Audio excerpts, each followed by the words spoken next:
Hi, my name's Salvatore Sorce. I'm one of the voice and accent coaches here at the London School of English.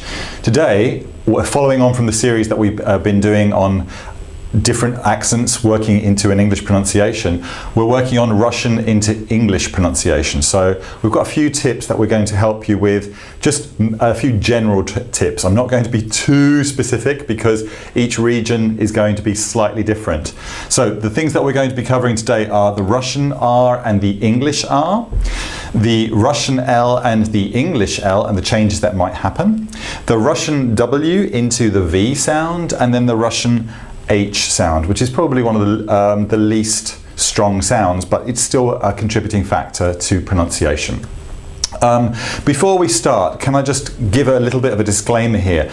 I'm not trying to say here that English pronunciation is right and Russian pronunciation is wrong, not at all. All I'm saying here is that we have different sounds in English, you have different sounds in Russian. We're trying to show you the bridge between the two to help your pronunciation within English. That's all. I'm very much a believer in supporting and respecting everyone's culture. Okay, so one of the first things that we need to think about with a particular accent is really what's going on with the jaw and the muscles in the face. Now, specifically with the Russian, from what I've found working with Russian clients, the jaw space is actually quite tight. So there's not a lot of jaw dropping so much. It's more of a jaw tightening. So if I was, I'm trying to think here, if I could think that these muscles here actually were quite bunched and tight, and I wasn't actually allowing my mouth to open much more than what it is doing right now. Normally when I speak, I can actually allow my jaw to drop quite easily. But if I start to think about my jaw really being a lot tighter and not being able to move, I'm suddenly getting more into the mindset or the muscle setting of the Russian accent. Now, with that, things start to happen with the tongue. So the tongue, in a smaller space, has a limited amount of mobility. So this is going to cause some sort of follow-on effect through into the pronunciation of sounds that we have. With the Russian tongue as well, or the Russian pronunciation, what happens is, because there's a specific use of the tongue, particularly within an L sound, which we're going to find in a moment, because there's that specific use, the sounds tend to be a lot further back in the mouth. I'm only focusing today on consonant changes, and I'll tell you why. Because once you've figured out how these consonant changes can be moved around a little bit, that frees up a little bit more of the pronunciation. If I start working through vowels, that will take forever. And we just need to work very simply on just a few key sounds that will help you. Okay, so let's have a look then. Since we've got this slightly tight jaw, we're going to look at the differences between certain sounds that you may use in Russian pronunciation, compare them to English pronunciation. So the first thing we're going to look at is the Russian R. So now, the way I've just done the R is very much a very English way of using the R. So in Russian, what we'll tend to have more is a real strong, romantic, rich, robust R sound. So if I was going to say something like profit, yeah, or review, yeah, or strange, yeah, there's more of a real roll through that sound in the R. Now, I want you to think that all you're doing when you're making that R sound is your tongue is curled up against the roof of the mouth like here, and you're blowing air through it, and it's basically doing this against the roof of the mouth. So you're creating that R sound. Now, when we're doing an English R, we don't do that at all. All we're doing is literally curling the tongue tip back against the top of the mouth, so it doesn't go too far back.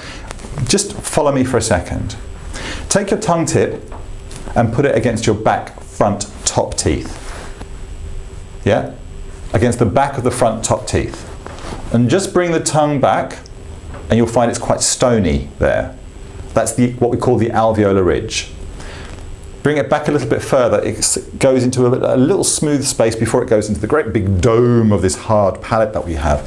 And that little space between the alveolar ridge and the hard palate is called the post-alveolar ridge. And I want you to think that the tongue when you're doing the is kind of bouncing up against this post-alveolar ridge, just slightly.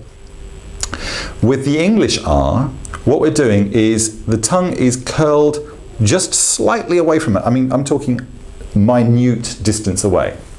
And what happens here is the tongue literally curls and then releases forward. I'll try and do it with my mouth open so you can see it. It's going to look quite weird, so be prepared. Now, because my mouth is open, it's changing the positions of the tongue slightly, but you're getting the idea that the tip of the tongue literally follows through to the front of the mouth. There's another part that we make in conjunction with this, and that's the lips.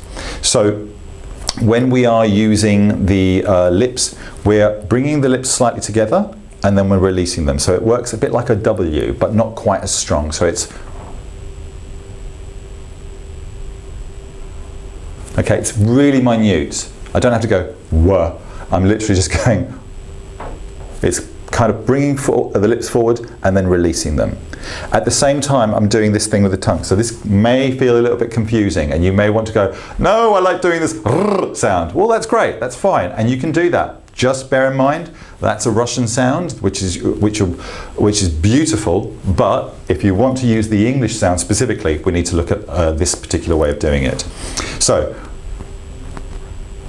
I'm letting my tongue tip literally flick through and my lips are working in conjunction with that. So when my tongue is back, my lips are together.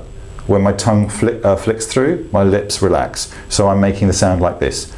R, r, r, r, r. So the words I might use with this are profit, revenue, presentation, as opposed to profit, revenue, presentation. Yeah? Can you hear the difference, the quality of the R between those two? Something else you might look at would be, other words that you might look at would be professional, professional. It hardly has any real contact quality like the Russian R, but it still allows that sound to come through. Or marketing. You might say marketing, marketing, or professional.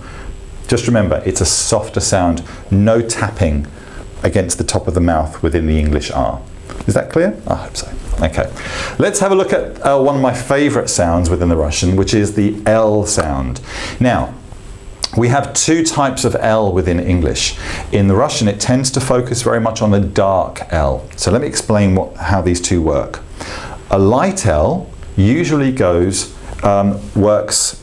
Sorry, let me start that back again.